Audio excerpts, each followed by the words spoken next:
अस्सलाम वालेकुम जी। उम्मीद है आप सब खैरियत से होंगे, खुशबाश होंगे और फिटफाट होंगे। और मेरा बेटा, आज का टॉपिक हमारे पास है रिप्रेजेंटेशन ऑफ वेक्टर्स, कि हम वेक्टर्स को किस तरह से ज़ाहिर करते हैं। इससे पहले हमने पढ़ा स्केलर्स एंड वेक्टर में हमारे पास डिफरेंस क्या होता है। तो क्योंकि हम ज़्यादा वेक्टर्स के साथ जो है वो यहाँ पर फिज़िक्स को हल करेंगे, यानी हमारा जो मेन रहेगी प्योरिटी वो वेक्टर्स ही रहेंगे। ठीक है, तो इसलिए आप लोगों को वेक्टर्स को स्टडी करना, अंडरस्टैंड करना ज़रूरी है कि वेक्टर्स में हमारे पास होते क्या हैं, इनको किस तरह से हम लोग रिप्रेजेंट करते हैं। ठीक है, तो आज का टॉपिक हमारा यही है। तो आज का लेक्चर हम लोग स्टार्ट करते हैं। तो मैं इसको रीड आउट कर दूंगा, क्योंकि इसमें जो कुछ लिखा हुआ है सारा का सारा वही बताने वाला है। जब मैं रीड आउट करूँगा तो मुझे लगता है कि आपको इस लेक्चर का ज़्यादा अच्छे से समझ आ जाएगा बनिस्बत बताने के। तो मैं इसको रीड आउट करता जाऊँगा, साथ में आपको एक्सप्लेन करता जाऊँगा, आपको वो समझ आ जाएगा। क्योंकि ये थ्योरी वाला पोर्शन था, बट मैंने कोशिश की कि आपको ज़रूर पढ़ाया जाए, ज़रूर समझाया जाए, क्योंकि ये बेसिक चीज़ है। ठीक है, तो देखो यहाँ पे लिखा हुआ है, in the text book symbols used for vector is bold face. हम लोग वेक्टर को रिप्रेजेंट करने के लिए, ज़ाहिर करने के लिए, जैसे हम लोग कहते हैं टेम्परेचर के लिए हम लोग कैपिटल टी लेते हैं, है ना। मैथ के लिए एम लेते हैं, टाइम के लिए हम लोग एस लेते हैं, यानी सेकंड। इसी तरह से हम लोग जो वेक्टर क्वांटिटीज़ होंगी उनका जो भी लेटर लिखेंगे उनको बोल्ड फॉर्म में लिखेंगे। जैसे फोर्स का लिखा हुआ है यहाँ पे, ये हमारे पास वेलोसिटी है, तो इस तरह से कह रहा हूँ। ठीक है, कहता है since we can not write in bold script on the paper, लेकिन जब हम पेपर लिख रहे होते हैं, यानी हम लोग खुद पेपर लिखेंगे, तो उसके ऊपर हम बोल्ड फॉर्म में तो नहीं लिख सकते। हाँ, मार्कर से लिख सकते हैं, ये कह सकते हैं, बट जनरली पेंसिल से लिखने हो तो फिर नहीं कर सकते हम लोग। So a vector is written as a letter with small arrow over it. तो इसलिए हम लोग कर करते हैं, लेटर लिखते हैं और उसके ऊपर ऐसे एक एरो बना देते हैं, ताकि वेक्टर को इस तरह पे हम लोग रिप्रेजेंट कर सके, पता चले कि ये हमारे पास जो फील्ड क्वांटिटी है ये स्केलर क्वांटिटी नहीं है, ये कि हमारे पास वेक्टर क्वांटिटी है। The magnitude of a vector is given by italic letter without arrow head. कहता है अगर हमने वेक्टर फिर मैग्नीट्यूड लिखना हो तो हम लोग उसे थोड़ा टेढ़ा करके लाइक ऐसे लिख देंगे इटैलिक में, उसके ऊपर हम लोग एरो नहीं देते। A vector can be represented graphically by drawing a straight line with arrow head at one end. The length of line represented the magnitude of the vector quantity according to the suitable scale, and while direction of arrow indicate the direction of the vectors. तो कहता है vector को represent करने के लिए हम उसको जो है एक वेक्टर लाइन से जो है वो रिप्रेजेंट कर सकते हैं, जिसके एक साइड पे क्या होती है डायरेक्शन वाली सिम्बल, और जो इसकी लंबाई होती है ये बता रही होती है उसका मैग्नीट्यूड कि वो कितनी क्वांटिटी थी, और उसको जो ये वाला हिस्सा है ये बता रहा था उसकी सिमत कौन सी है। जैसे देखो ये ईस्ट और नॉर्थ के मिड में जा रही है, कोई फिजिकल क्वांटिटी है जो कि मूव कर रही है, उसकी लंबाई कितनी है, उसकी लंबाई इतनी है, और उसकी डायरेक्शन कौन सी है, इस तरफ है। क्लियर हो गया आपको। कहता है to represent the direction of two mutually perpendicular lines are required. इसको करने के लिए हमारे पास म्यूचुअली परपेंडिकुलर लाइन का होना ज़रूरी है। ठीक है, we can draw one line to represent the east west. एक लाइन हम लोग ईस्ट वेस्ट के लिए कर सकते हैं, and the other line represents the south north, और दूसरी साउथ नॉर्थ को रिप्रेजेंट करने में हमें हेल्प करती है, जैसे कि यहाँ पर फिगर जो है 2.1 में रिप्रेजेंट किया जा रहा है। ठीक हो गया। आगे नेक्स्ट लिखा हमारे पास the direction of the vector can be given with respect to these lines, और इसी लाइंस के रिस्पेक्ट हम लोग जो हैं वो वैल्यू को लिखते हैं। लाइक अगर देखा जाए हम लोग यहाँ पे लाइनें लगाते हैं, मैं पहले आपको रेज करता हूँ फिर आपको समझाने की कोशिश करता हूँ असल में यहाँ पे बात क्या की जा रही है।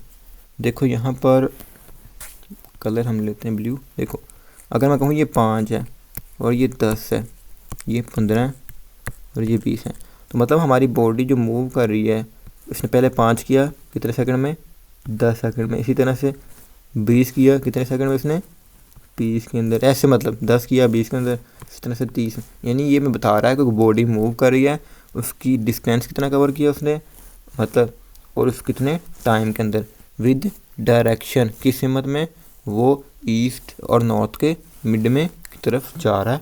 ठीक है, तो ये हमें यहाँ पे उसकी मकदार बता रही है टाइम के साथ प्रॉपरली, और साथ में उसकी सिमत को भी रिप्रेजेंट कर रहा है। तो वो यहाँ पे ये बात करना चाह रहा था। ठीक है, कहता है mostly we use any two lines which are perpendicularly to each other. Horizontal lines हमारे पास क्या होती हैं, एक्स और एक्स डैश, यानी कि हम जनरली जो लेते हैं हॉरिजॉन्टल लाइन ये वाली, हम लोग एक्स और माइनस एक्स लेते हैं, इस कॉल्ड एक्स एक्सिस, और इसको हम लोग एक्स एक्सिस करते हैं। And vertical line is y and y dash called y axis, और ये वाली जो लाइन है इस वाई और वाई डैश होती है जिसे हम लोग वर्टिकल लाइन कहते हैं। जैसे फिगर 2 में हमारे पास दिखाया जा रहा है 2.1 बी के अंदर, the point where these axis meet is known as origin, और वो पॉइंट जहाँ पर ये दोनों वेक्टर आपस में मिलते हैं वो हमारे पास क्या होती है, ओरिजिन, जो कि हमारे पास कौन सा पोर्शन है बेटा, दिस वन। ये जो पॉइंट है अगर इसको मैं रेड से करने की कोशिश करूँ तो ये वाला जो नुक्ता है ये हमारे पास क्या होती है, ओरिजिन कहलाती है। ठीक है, the origin is usually denoted by O, और इसको हम लोग ओ से डिनोट करते हैं। These axis are also called, और ये हमारे पास कहलाते हैं क्या, ये हमारे पास एक्सिस हैं। ठीक है, a vector A is drawn starting from the origin of the axis refers to the word the given direction. तो ये हमारे पास जो एक्सिस हैं हमारे पास ये भी कोऑर्डिनेट एक्सिस कहलाते हैं। ठीक है, पहली बात तो ये कहता है कि vector A is drawing starting from the origin refers to towards the direction, the direction is usually given by angle theta. तो डायरेक्शन जो होती है वो हमें एंगल के ज़रिए रिप्रेजेंट करती है कि वो किस एंगल पर है, फिर हम लोग सिमत को जो है वो रिप्रेजेंट कर पाते हैं। अब ये किस तरह से मैं अभी एक्सप्लेन करता हूँ अभी आपको। ठीक है, पहले एक दफ़ा से पढ़ लें। कहता है the angle with x axis always measure from the right side, अगर वो एक्स एक्सिस आते तो हम लोग यहाँ से मेजर करेंगे। ठीक है, right side of the anti clockwise direction, anti clockwise direction की सिमत में, यानी हम लोग इस साइड से उसको रिप्रेजेंट करेंगे। अब मैं बात आ गई हमारे पास कि एंगल क्यों इन्वॉल्व करते हैं। तो देखो मेरे बेटा, इसको समझाने के लिए आपको मैं एग्जांपल देता हूँ। यहाँ पर ये मेरे पास एक सर्कल है। ठीक है, ये सर्कल प्रॉपर्ली बना तो नहीं, बट आप इसको सपोज कर लें। तो आपको पता है एक सर्कल के अंदर हमारे पास ना, अगर हम लोग लाइनें लगाएं ऐसे छोटी छोटी साथ साथ जुड़ी जुड़ी लाइन लगाएं, लेकिन मैं थोड़ा सा फासले लगाता हूँ। ठीक है, आपको समझाने के लिए, यानी ऐसे ऐसे लाइनें लगाएं हम लोग फुल करीब हो, तो इस सर्कल के अंदर इस जो हमारे पास ये जो गोल है हमारे पास, इसके अंदर 360 लाइनें लगेंगी। कितनी लाइन लगेंगी, 360, क्योंकि हमें पता है एक सर्कल के अंदर 360 डिग्रीज होती हैं। तो मतलब हर एक लाइन जो है ना वो एक ख़ास सिमत को रिप्रेजेंट कर रही है। तो एंगल इसलिए ज़रूरी है कि जब हम किसी भी कोऑर्डिनेट सिस्टम के अंदर, जो हमारे पास ये कहलाता है कोऑर्डिनेट सिस्टम, ठीक है, इसके अंदर हम एक लाइन लेंगे यानी ये वाली, तो यहाँ से रेफरेंस लाइन के अकॉर्डिंगली यहाँ पर एक एंगल बनेगा जो कि इसकी सिमत को यहाँ पर ज़ाहिर करेगा, जैसे यहाँ पर 30 डिग्री कर रही है। ठीक है, असल में एक सर्कल है। अब सर्कल में हमने एक डायरेक्शन ली और डायरेक्शन एंगल के साथ रेफरेंस लाइन से, तो मतलब इसमें पूरी 360 लाइनें हैं, उनमें से एक लाइन कौन सी, 30 डिग्री वाली, यानी उस डायरेक्शन के अंदर वो जा रहा है। तो इस तरह से जो आपका एंगल होता है आपके एक्सिस के साथ, जो आपके वेक्टर के साथ हमने कंसाइज किया होता है उसके रेफरेंस के लिए, तो वो हमारे पास वहाँ पर मौजूद डायरेक्शन को प्रॉपर्ली रिप्रेजेंट कर पा रहा होता है।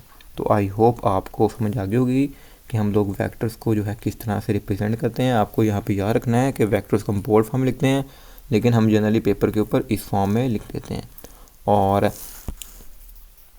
हमारे पास जो है कोऑर्डिनेट सिस्टम क्या होता है, ऐसा कोऑर्डिनेट सिस्टम जिसमें हमारे पास दो लाइन जो है एक्सिस मिलें, एक हमारे पास हॉरिजॉन्टल हो एक वर्टिकल हो, जो आपकी वेक्टर को फिजिकल क्वांटिटी को प्रॉपर्ली जो है एक्सप्लेन कर पाए, तो वो हमारे पास क्या कहलाएगा जी, कोऑर्डिनेट सिस्टम।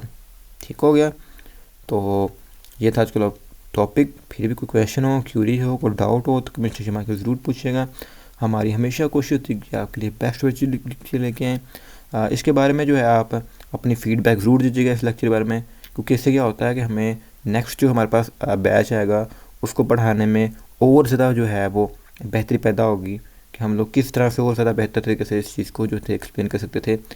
ठीक है, तो आज के लिए इजाज़त दीजिए, अल्लाह हाफिज़।